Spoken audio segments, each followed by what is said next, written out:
Let's talk about the issue of transgender athletes in competitive sport.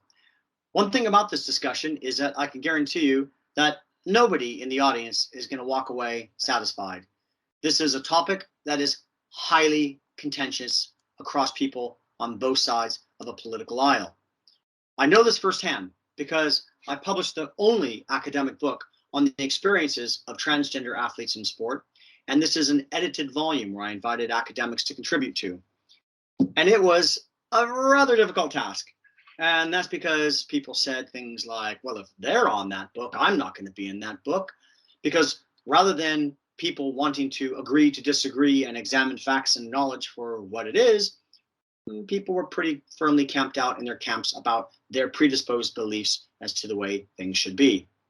So the issue of transgender people in sport is highly contentious. Let me see if I can help you understand why that might be highly contentious.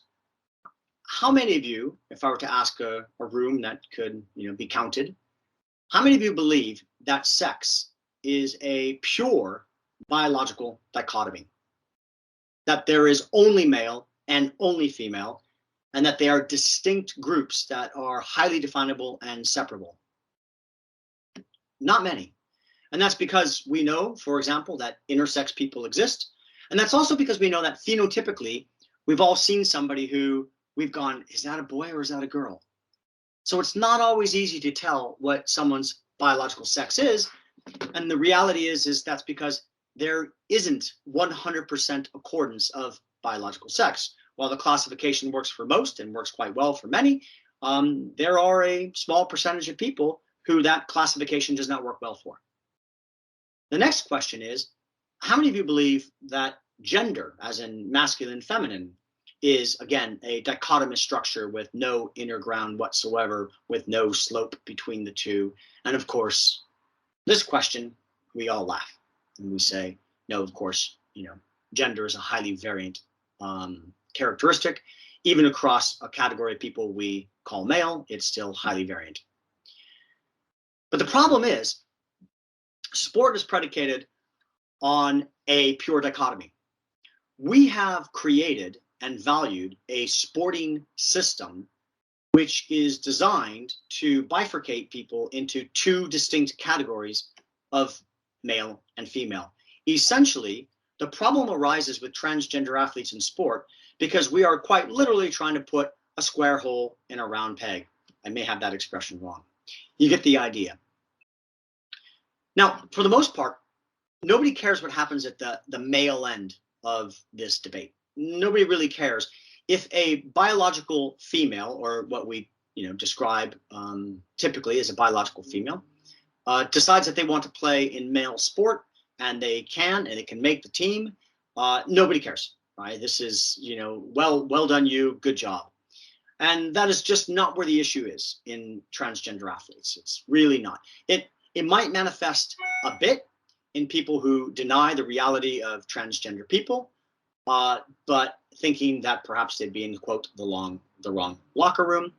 But most people are perfectly willing to accommodate biological females who transgender, or should I say neonatal females who transgender, to transition to become male, whether that be through self-identification alone or whether that be through hormonal replacement and including surgeries. Most people have no issues with that. The real issue lies in when people who were previously known to be male and have matured through a male body decide that they want to play in female sports. This is where people have an issue. And the reason people have an issue with this is because obviously male sports, men tend to jump higher and run faster than females. So what you have is a system of sport in which you have essentially an A team and a B team, and the B team is comprised of females. So if you take somebody who once qualified for the A team and you ask them and you permit them to play on the B team, people start to scream that things are unfair. Well, but are they? These aren't questions that can be easily answered. They don't lend themselves to platitudes or simple statements. They don't lend themselves to people making claims that, your biology is destiny, or that there is no such things as trans, or that if you were born male, you are male, and there is no other way around that. Because life is more complicated than that. Let me remind you what the endeavor of sport is to begin with. The endeavor of sport, and particularly at the elite level, and for sure at the Olympic level, is to find freaks of nature. We all think that athletes are successful because they worked hard, and indeed they do need to work hard to win the gold medal. But the number one determinant as to whether an athlete is going to succeed or not comes down to their biological destiny. Look at somebody like Michael Phelps. All of his gold medals in swimming don't come simply from hard work. It becomes because he has a wingspan of 8 feet or whatever it is, and probably 7 feet. I don't know what it is. Look at Usain Bolt. These are men who are in the 0.0000001% of the population. They are essentially freaks of nature, people who were born to perform in their sport that they didn't necessarily just choose, but they were structured into by their talent for that sport. And we look to identify those men, and we say, look, they are the best. The problem is, women can also be born freaks of nature. Those who excel in women's athletics are not just those who work hard.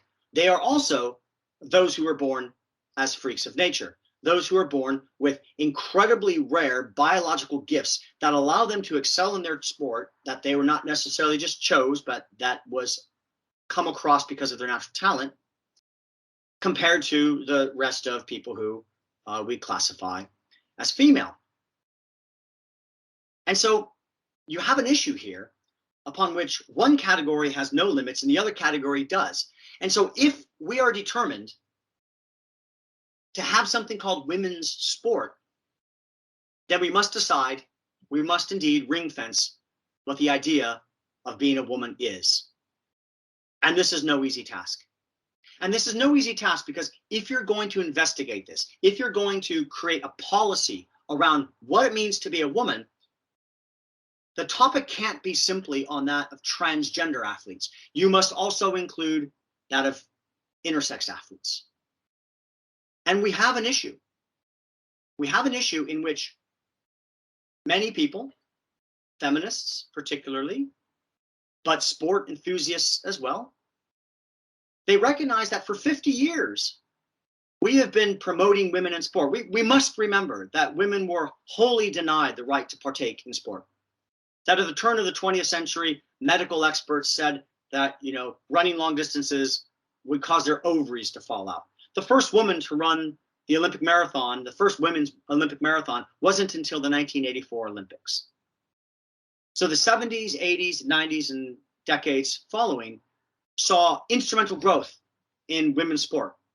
And those who believe in women's sport, including sport enthusiasts, desire to see women have their own separate, discrete category of performance.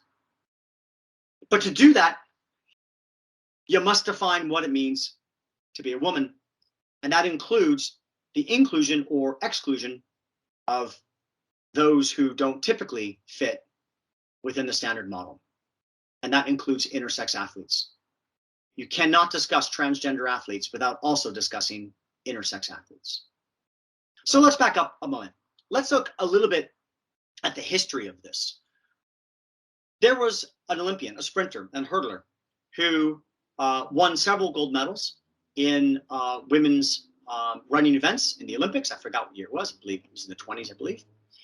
And was later discovered to have a penis. So it was later discovered to be a male. So by those historical standards, we don't know whether this was a person who identified as female, was trans of the day, or whether it was simply a guy putting on a frock in order to win some gold medals. We certainly don't know. We do know that the individual didn't brag about the performances afterwards, like, look what I've got away with. So, a little bit of history there. But after this, we decided, well, we need to do something to determine, what makes somebody a woman. Because if we value women's sport, we need to ring fence what it means to be a woman. We must define what it means to be a woman. And good luck with that. Good luck to you on that one. how are you going to measure what it means to be a woman? Let's look at the Olympic Committee. The Olympic Committee, they started off with a sex test, a parade of naked bodies, where a, almost always, male physician would examine the genitalia of female Olympic athletes to make sure that they were indeed a woman. No, nobody likes that. Everybody sees the egregious violation that is, that the sense of being visually inspected and raped for one's womanhood. You know, maybe I used the word rape a bit too loosely there, but you get the idea, right? It's pretty nasty business. But it also doesn't work, because we have athletes, for example, like Judy Chandra, who, or Caster Semenya, who are visibly female and yet have higher rates of testosterone. For some of these athletes, for some of these women, it's because they have testicles inside, gonads that release testosterone as opposed to estrogen, but all of the visible genitalia of a female. Then, of course, there's athletes who have both genitalia, or athletes who have a penis and breasts. So we can't just use the visual inspection, because there are internal mechanisms that make one male or female. So the next level of this was, well, let's do sex testing. We'll use the bar body test, you know, XX and XY and all that kind of stuff. Well, you know, that seems to work for most, but again, doesn't work for all. Because there isn't just XX and XY. There's XXX and XYX and all sorts of other variations. It doesn't work that way. It doesn't definitively define what it means to be a woman. So then we move to this idea of, okay, well, what is it about males that gives them an advantage over females in athletic performance? What is it? Yeah, testosterone, right? I mean, men's testicles pump out testosterone that gives them bigger muscles, enables them to perform better, has an impact at the cellular level that gives men an advantage as compared to women who have ovaries that pump out estrogen. Well, unfortunately, that is no longer true. We don't know that to be the case. So scholars examined the first, second, and third place winner of the Olympics, 2 Olympics ago, and examined their testosterone levels. And what you would expect to find, that testosterone levels would be higher in men who ran the 100 meters, who threw the shot put, the disc, the strength and power events. But that's not what they discovered. Completely the opposite. Totally baffling sports scientists, physiologists, that higher testosterone rates for men seem to give men an advantage in the 1500 meters. That makes absolutely no sense. Now, that's not the only advantage that some males have, if it is an advantage at all.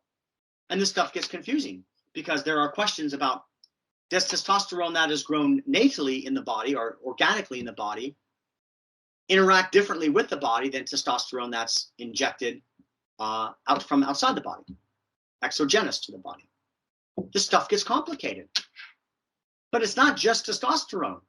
Human performance is also dictated by, for example, osteology. And there are real differences here. There is no doubt that men have bigger, stronger bones.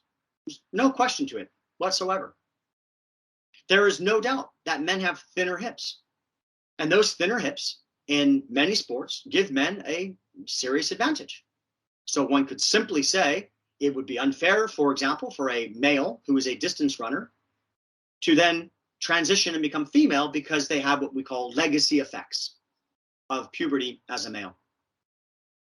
Bigger bones, narrower hips. And I will give you narrower hips. There is no doubt. Women have wider hips. They must have wider hips in order to push out children for childbirth. There's just no doubt about that. They have wider hips. And that also means that their feet land like this. Whereas men have narrower hips and their feet land on the same line. And that gives men more direct power in their push-off. And it gives men an advantage in distance running as well as in sprinting. But what about bigger bones?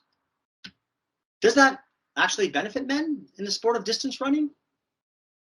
Because you have the same bone size, but you have less muscle to move that extra heavy skeleton around. So what happens when you've got bigger bones, but all of a sudden you've got significantly less muscle to power those bones? Do those bones actually serve you as an advantage? Or is it like Wolverine trying to run with ironclad bones? It is just extra weight that doesn't propel us forward. These questions are not scientifically answered. Now, I hope you consider yourself to be someone who takes data into their considerations when it comes to making policy. If one does, we do not know what the advantages of transitioning from male to female are, how they might manifest, and we do not know how they might manifest across sports. We have a problem.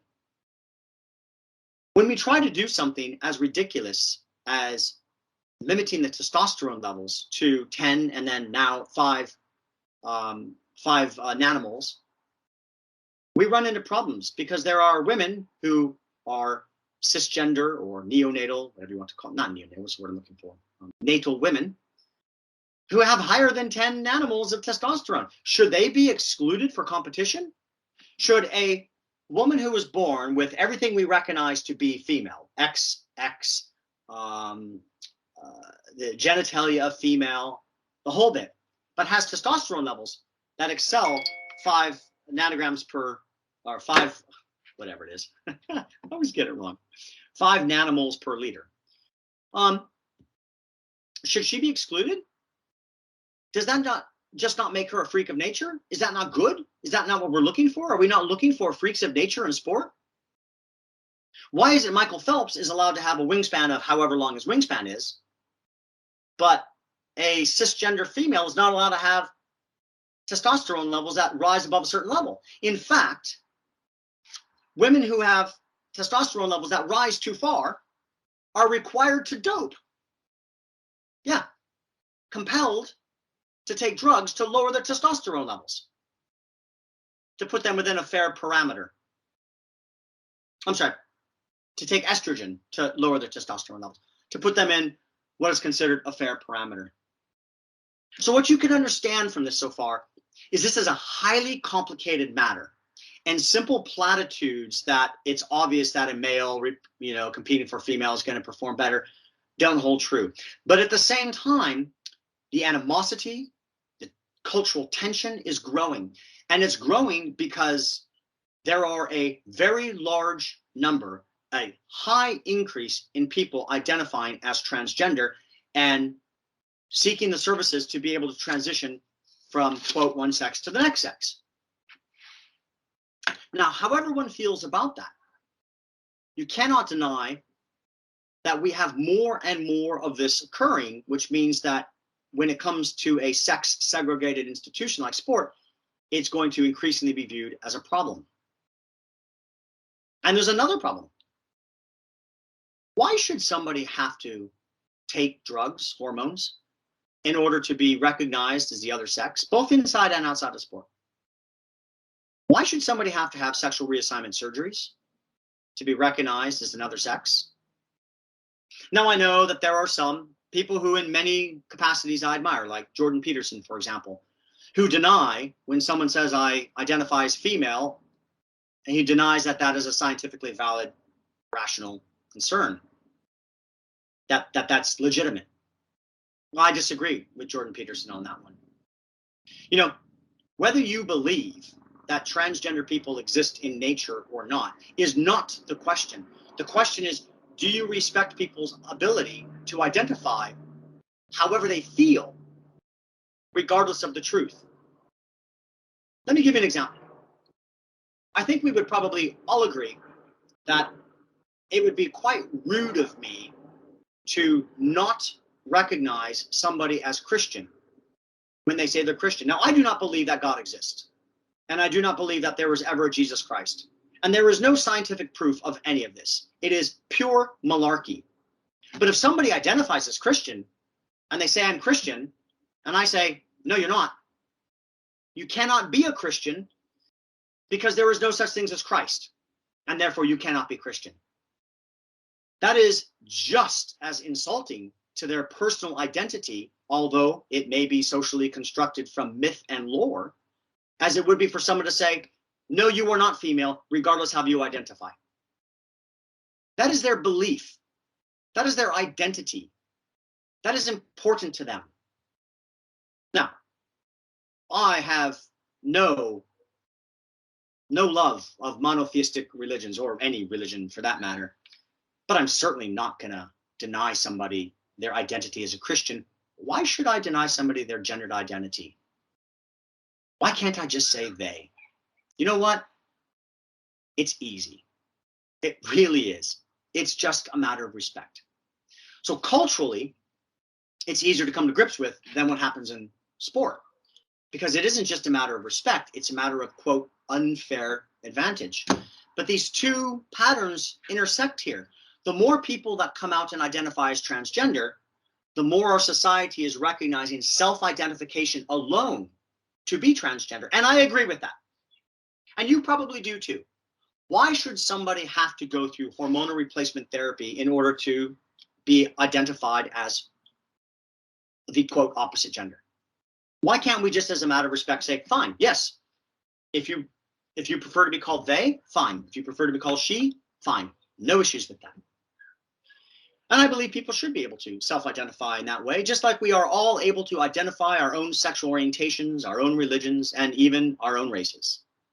So that being said, what happens when a young, physically looking, natally conceived male says that they are now female? Should they be denied the right to play in female sport? What if they are male today and female tomorrow? You see the problem. The problem is, the sport was predicated on a system that no longer fits our culture. Sport is the last institution outside the penal system that segregates by gender. It is a male and female institution, and we live in a culture that no longer recognizes the simplicity, the wholeness of just male-female. That is just not the case anymore. So you can see there are two real sides here when it comes to fairness and what is unfair. And you probably can tell that I'm not necessarily taking positions on what policies should be enacted. But I want to highlight the heartlessness on both sides. And I want to use the very well documented example of the high school 100-meter runners. Two transgender 100-meter runners, to my knowledge, without hormonal replacement, moved from competing on the male team to the female team in the state of Ohio and win first and second place in the state. There is no doubt that there should be sympathy for females who believe that they have been victimized by unfair advantage by a group, by two individuals with, a biological advantage of having the male body. Can you imagine what it's like to have worked for 3 years as a teenager, which is a huge part of your life? Your identity is that of being a sprinter. You think you can win the state championship next year, and then along come two people with the physique of men to take that away from you? You can understand absolutely how heart-wrenching that would be. And if you can't understand that, you're heartless. You really can't. If you can't understand how that can be perceived as cheating, an unfair advantage, you're not thinking. But then, in interviews about that, one of the parents said, all of this fuss about whether my child should be able to compete or not, well, that's 100th on my list of things that I worry about. Because rates of transgender people and mental health and poor mental health are much higher, and rates of suicide for transgender people is much higher. And there's no doubt, bullying and so forth is much higher for transgender people. If you can't understand the difficulty that a person who was born into a body that they feel does not fit them and comes out publicly with that in order to feel acceptance from the tribe that they feel that they belong to, if you can't empathize with that, then you also have no heart. There are two real sides to this issue. And with the growing recognition of transgender and intersex bodies and the multiplicity of sex and gender that youth recognize exists, this issue isn't going to go away. So I do not bring policy recommendations to you. And I feel okay doing that. And you might view it as a cop-out. But one of the reasons I'm okay doing that is because I don't really like sport. I'm a sports scholar. I know the impact that competitive organized team sports has on children, and it's not good. The myths of sport building character or health and fitness are erroneous. They are but myths. And if you value data and research, do the research, look at the data, find out for yourself. Does sport really deliver what we say it does? The answer is no, it does not. And also, if we believe that sport teaches teamwork, then are we not learning teamwork on gender segregated teams? Show me an occupation that is gender segregated. There isn't one.